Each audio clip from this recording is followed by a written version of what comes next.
Hello again, everyone. Welcome to what episode are we on now? I believe it's episode 5. Episode 5. Wow. Time goes by fast. Welcome everyone.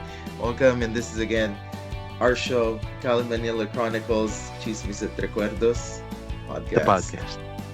Sir. All right, what relevant chismis do we have today?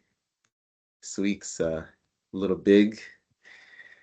I think I think people in the United States know it's been a heated political season. And so uh for those who don't know, in the Philippines, Donald Trump won the presidential election. It's it was a big thing. Mainly because I think I don't know if this was unexpected, but I think Donald Trump really capitalized on social media and getting to know or reaching out to his base, to his uh, to his voters through podcasting. So similar to what we're doing, right? So I you think think politicians will come here? I'm not ooh, sure.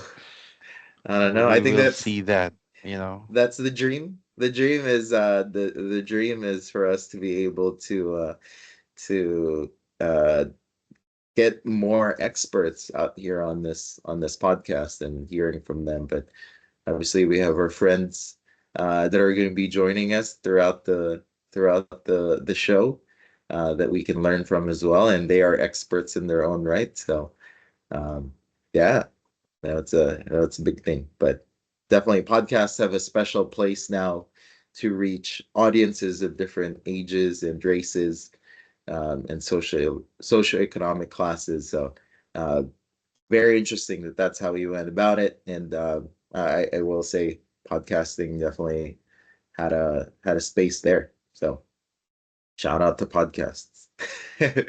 How about in the Philippines? What's happening in the Philippines right now? I mean, I mean, Abby, you go first. Well, recently, or actually right now, there's a typhoon in the Philippines, and recently another typhoon just left, and then maybe in a few days another typhoon is coming in. So in a span of 2 weeks, there's like three typhoons that passed by the Philippines, or that's about to pass by the Philippines. That's crazy. Wow, that's I mean something's definitely happening right in the throughout the world with I, all the typhoons that are hitting, and not just the Philippines but all over the world. Um, I hope you guys don't have any family members that are or friends that are getting um, displaced by the typhoons. But yeah, praying for everyone. Mm. well, I think it's because near Christmas and typhoon is keep on giving back bad weather. I hope it's gonna be like it's rain because we don't want to have El Nino next year. But Mm, we want that rain. We want that rain for the rainfall itself. But we don't like too much of it. Yeah, But yeah, I mean that's part of it. We've been resilient, but sometimes resiliency is gives you something that it opened minds on how is the Philippines really situated in this complex sphere, I would say, the position of Philippines. yeah. yeah. But yeah, well, my chismis is I know in the U.S. You guys rated Jollibee the number one fried chicken based on some of the news outlets. Yes. Yes. Uh, and probably because of most of the vloggers that really tried, and I think it's also Filipinos who love social media keep commenting and watching these videos. Try Jollibee, try it, and then they keep on trying it. And uh, well, just to give context, Jollibee, its main company, bought Team Hoan. Tim Ho Wan is a dim sum, dim sum or Hong Kong cuisine comp restaurant or a food chain that is Mm, currently yes. I mean based in central Hong Kong, and they expanded over Asia in the western hemisphere as well. And I thought they just bought the franchise, the whole franchises of Team Ho Wan because there are already a number of it here. But they bought the whole company, and not just. I thought they just bought it the whole. They already bought it a few years back. The 92% of it. They Oh, just wow. bought the remaining 8%. So if you Wow. are if you're a stocks person, if you're they already know that it's not new for them. Yeah. And Interesting. apparently they when you research about the company Jollibee, they already own some of the international companies or brands, food brands like Coffee Bean and Tea Leaf, Compost Coffee that is based in Korea. So Mm, they only have coffee shops in Korea. yeah. Next would be uh I I I think aside from the local brands here in the Hmm. Philippines, they also own. Let me think of it. If I hope I'm not forgetting it In the right US, now. we have Smash Burger. Yeah, yeah, they Smash own Burger, Smash yeah. Burger. They It's own very Smash Burger. interesting. Yeah, because it's uh I mean Smash Burger in itself. I don't know if it was a relevant chain here, but uh it sounds like Jollibee is just expanding everywhere and trying to see what sticks. Uh but yeah, very interesting to see what their holdings are. It's very diverse. I don't know what the play is here in the end. Um Yeah. yeah, very interesting to see them expand globally. It's really good to see these Philippine companies Mhm. thrive, and especially in the food industry, uh, which I do. Filipinos love food, Mhm. and Yes. they can see these brands that come from little thing. They come from small, and then now they're a billion-dollar company. Yeah. So yeah. Wow. Wow. Wow. Amazing. Well, congrats to Jollibee. That's another big move. Well, for our listeners that are tuning in uh, to our episode this week, I'm sure you've been hearing an extra voice in our podcast right Yes, now, yes, and we haven't yes. introduced her yet. So I want to introduce her now. So we're going into our main portion of this episode because we have our second guest on the show. I would like to welcome Laine Mendez, or Ina Mendez, who is a multi hyphenated artist who wears many hats to represent her passion for creativity, exploration, and self expression. She earned her bachelor's degree in business administration, marketing, and entrepreneurship from the University of the Philippines in 2016. While working as a social media marketing specialist for various brands, she also pursued fashion design and went on to start her own brand, Ina Mendez Couture. She currently runs AL Digital Team, a marketing agency that specializes in helping businesses grow their presence online.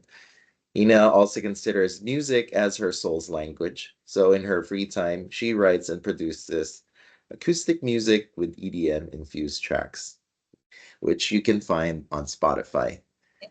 Ina loves to travel, and most recently, she became a certified mermaid through the Mermaid Federation International. So, officially, we'd like to welcome Abby Mendez, as we know her from our childhood, or Ina now. So, Abby in the personal life, Ina in the professional life. Yes, Welcome to that's the right. show. Thank you Welcome, so welcome, much. Thank you for welcome. having me here.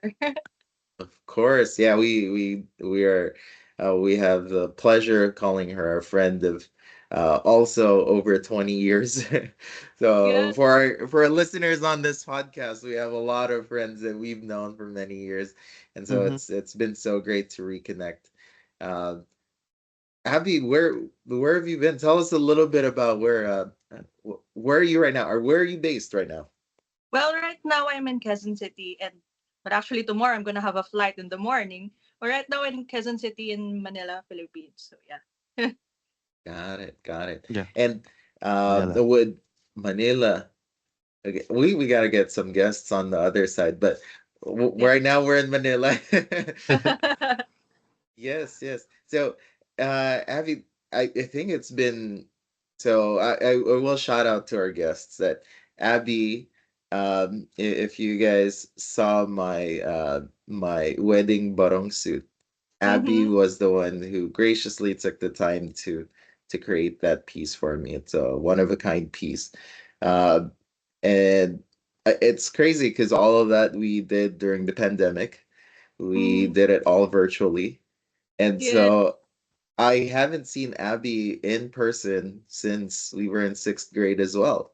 So Yeah, that's this true. is crazy that we are able to do this. And so yeah, Yeah. tell us how you got through this journey. How did you become a fashion designer and marketing specialist?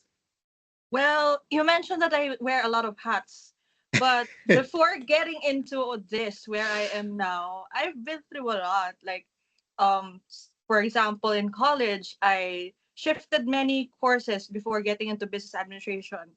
Like a total of 5 transfers. I started as in accountancy and then tourism. So and then I almost ended up also graduating in clothing technology. So those kinds of stuff, like I tried to explore a lot of things in life.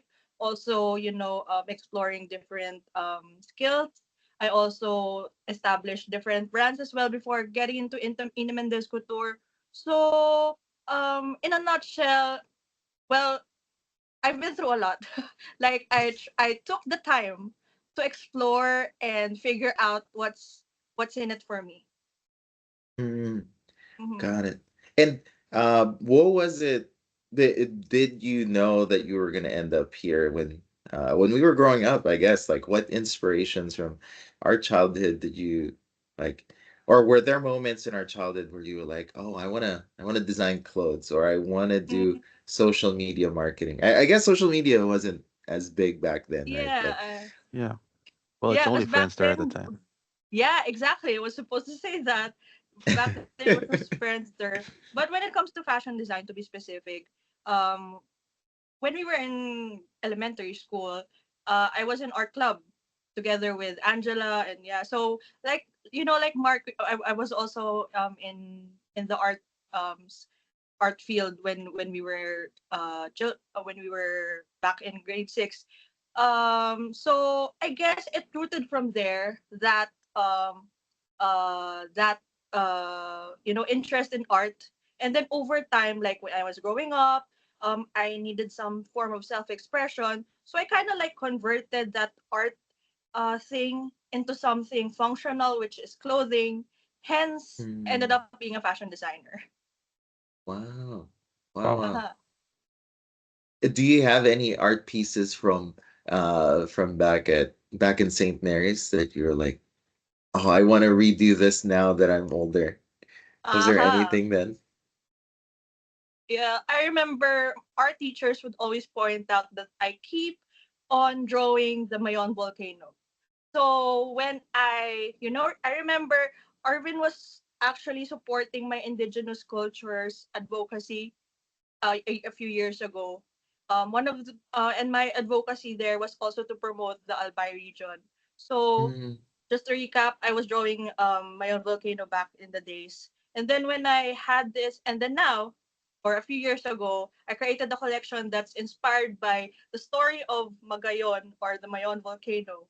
Yeah. So yeah, looking at that, it's like I still carried what I had back in our childhood days, and Wow. then manifested it again when I became a fashion designer a few years ago.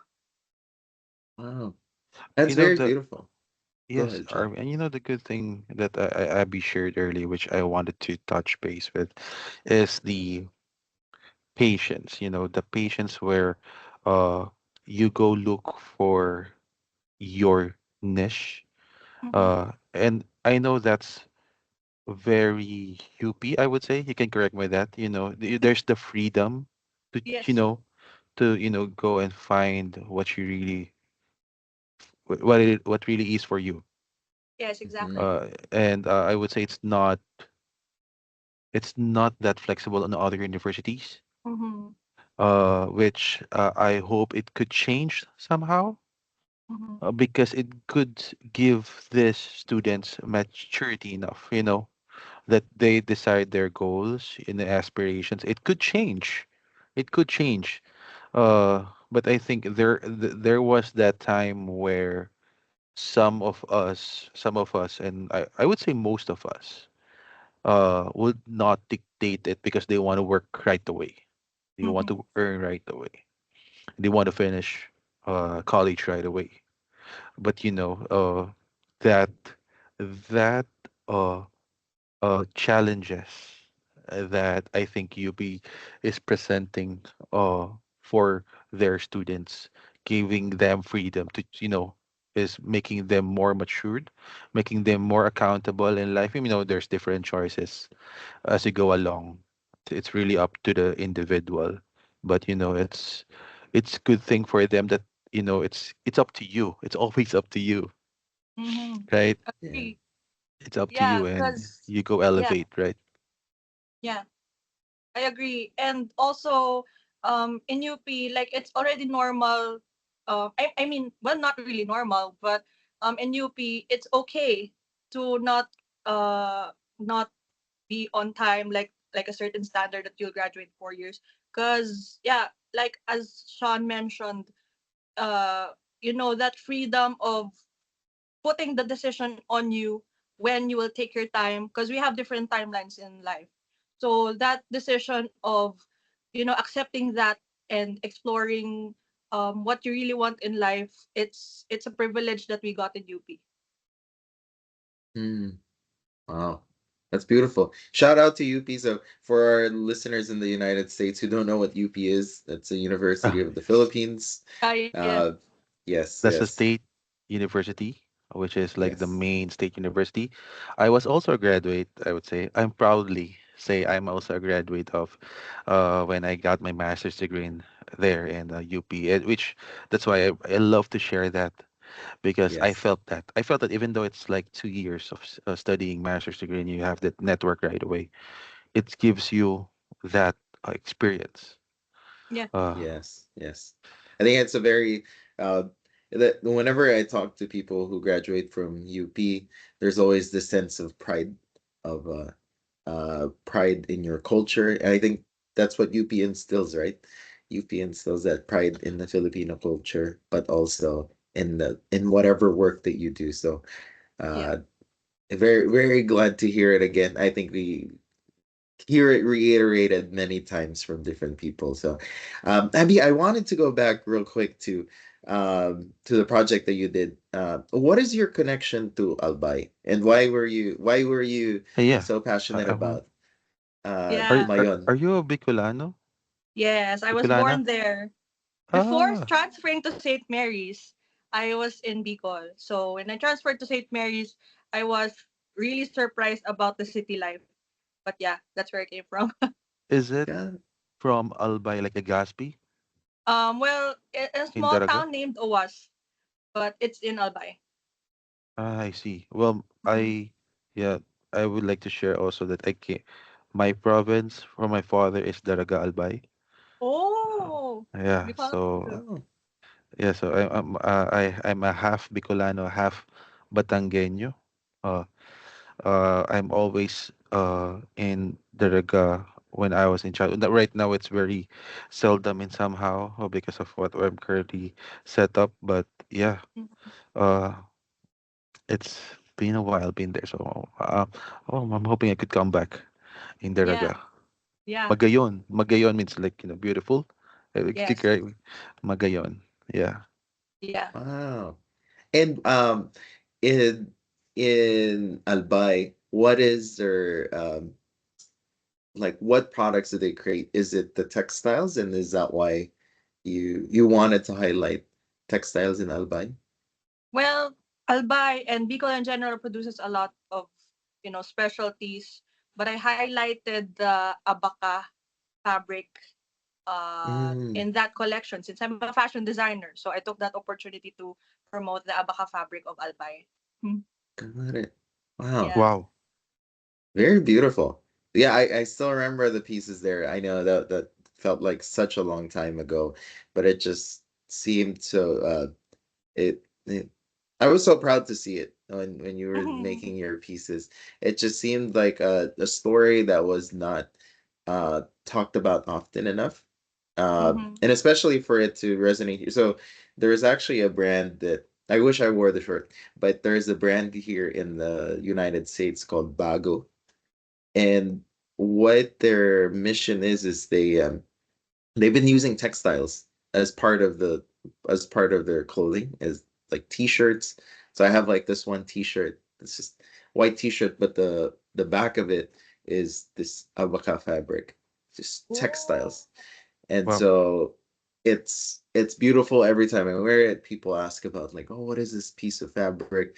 It's I think in the same way, right? In the same way that you want to it's a conversation starter, and then now you're able to talk about your culture a bit more, where you're from, and the story of the Philippines.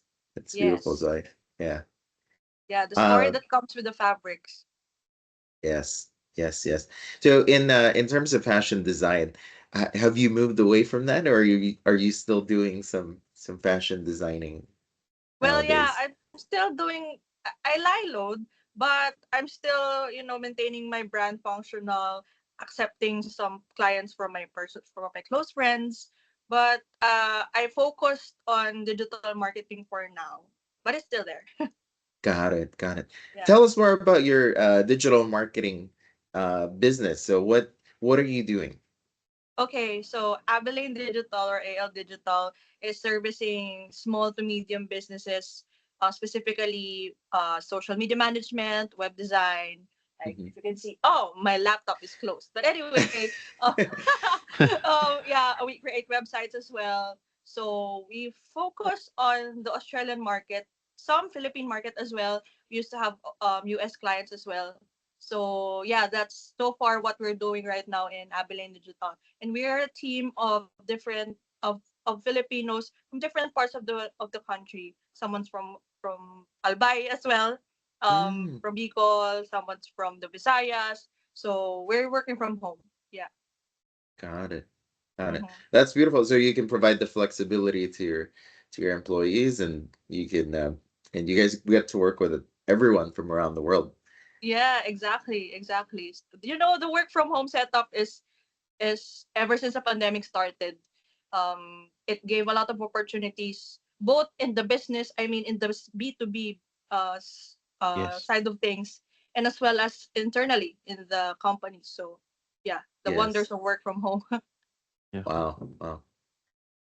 It is really cool to see that working from home has allowed a lot of people to do a lot of side hustles. Like Yeah. I think every person we talk to, or I guess we've only talked to two different guests in this podcast that uh it sounds like a lot of Filipinas are like they're hustlers. They like want to aside from their current job, they're doing either side businesses or uh, like side activities to supplement what they're Yeah. doing in their 9 to 5 or their 8 hour day. How do you balance everything, Abby? Time management. Well, but if you need like practical advice, that would be I do time blocking. So I make sure that Mm. in the schedule, this is what I do, in this time slot, this is what I do. And then, well, to be honest, I don't have sleep anymore. So, so yeah, it's really time management and sacrificing some stuff in life, but I don't advise it really. But yeah, as much as possible, I try to balance things, have work life balance. Yeah. Mhm. What is your typical day like as a fashion designer slash social media marketing specialist slash everything else? I know we have a lot more in the bio that we want to ask Yeah. about. I know, I, I know. I don't And want I'm to so include the sorry about mermaid that. stuff. Yeah. Yeah, No. yeah, true. Well, a day in my life would be I start my day job. Well, we haven't mentioned that, but I have a day job as well. That's like 8 to 5. And then during lunchtime, before that day job and after the day job, I run the business. And then in Oh, between, like weekends, that's where I also meet my fashion design clients. Also in the yeah. weekend, I do my mermaiding. So yeah, uh, like that. And I work out. Yeah. And you work out. Love it. Love it. Wow. You brought it up. So mermaiding. Let's talk about it. Yeah. Okay. What do you want to talk about that? Like what part?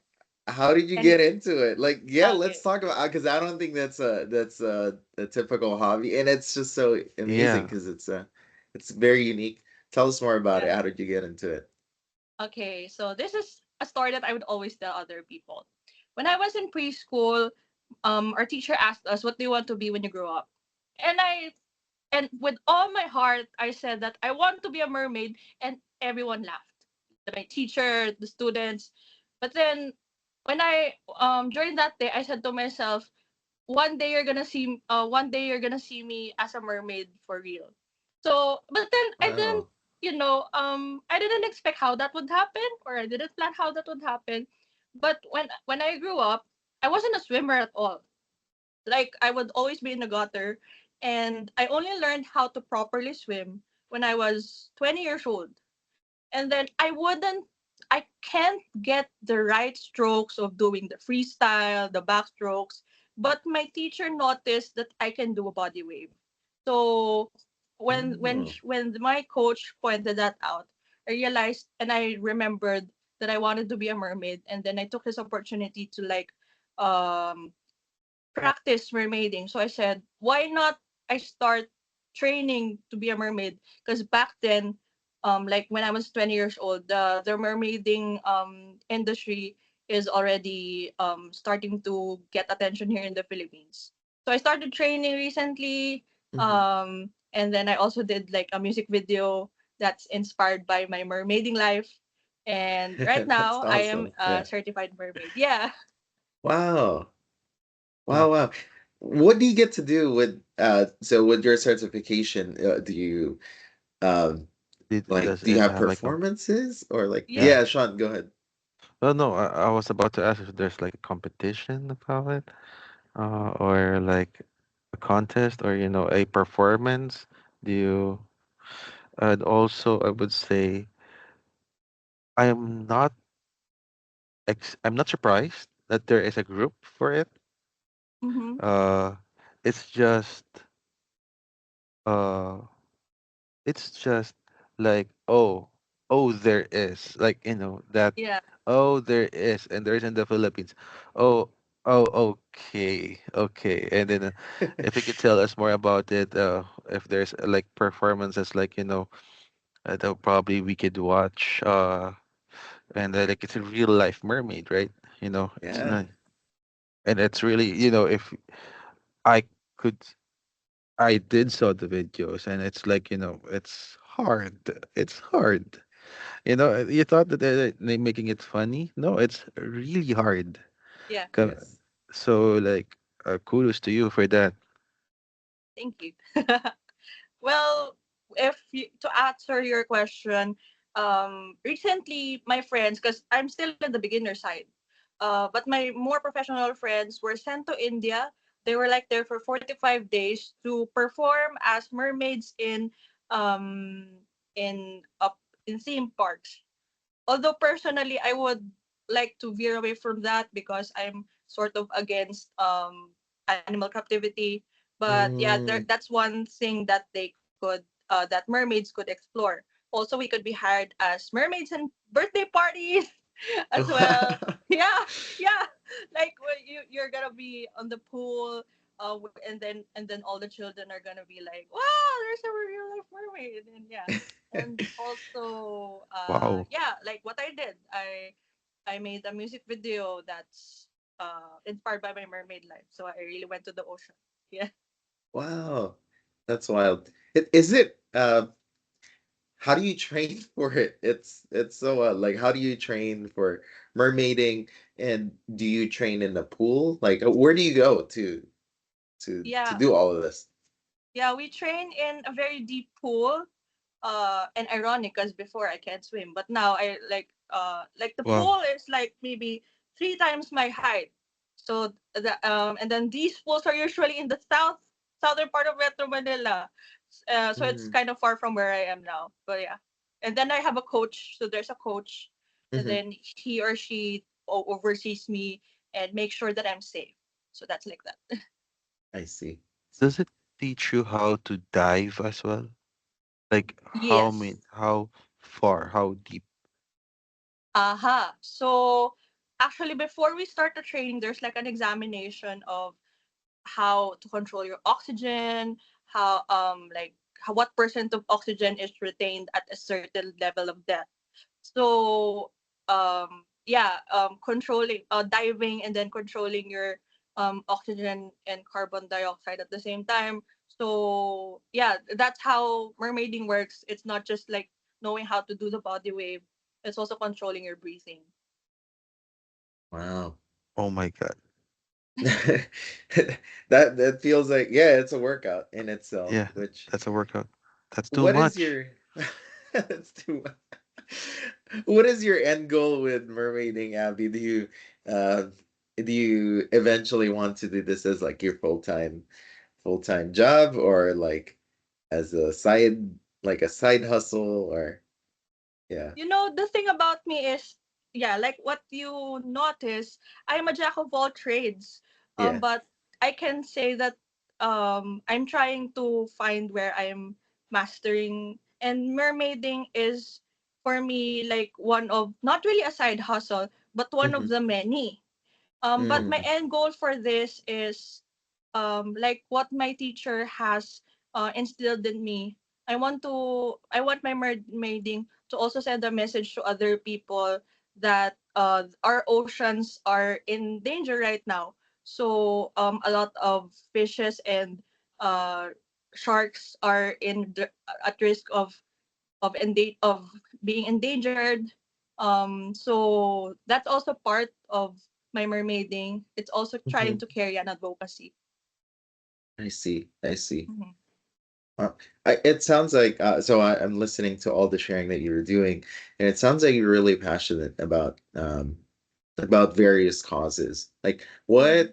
um what got you to be so passionate about causes like these? Like, obviously, for people, you could just be selfish and like care about, oh, I want to do mermaiding because it makes me happy. Completely fine. But it sounds like, so same with your mermaiding, with your fashion design, with your creative marketing. Um, what tell me more about the passions that you have and how you continue to sustain that, like, element of, oh, I'm doing this not just for me but for other causes as well, or for other people. Mm-hmm. I guess, like what Sean mentioned, the University of the Philippines has so much of an impact of how I look at things. It's our motto is honor and excellence. So it's not just excellence in academics, but also Mm, finding something to be proud of or something that's purposeful when you do things in life. So that's why whenever I do something, I make sure that there's a deep meaning behind it. So first, that would be for fashion design, advocacy for indigenous cultures. A lot of lands are taken away from our indigenous peoples, which they in the first place own that ever since the start of civilization. And mm, so that's why I want to promote indigenous cultures, so that yeah, a justice could still be served for them. So that one. And then for mermaiding, that would be yeah, the um endanger of the population of fishes and other marine life. And then also mental health. So I guess, you know people describe me as someone who's very, passionate, empathetic, more on the heart side rather than the brain side, to be exact. mhm, So I guess that's why I'm like this. That's why I was able to find meaning and purpose in everything that I do, because I let my heart function really well. Something like that. Yeah. Wow. And Wow. Arvin, which is okay Yeah. because everyone is probably telling, and probably most of your circles, like you have a, they said like, you have to have your circle must be all aligned with your mindset.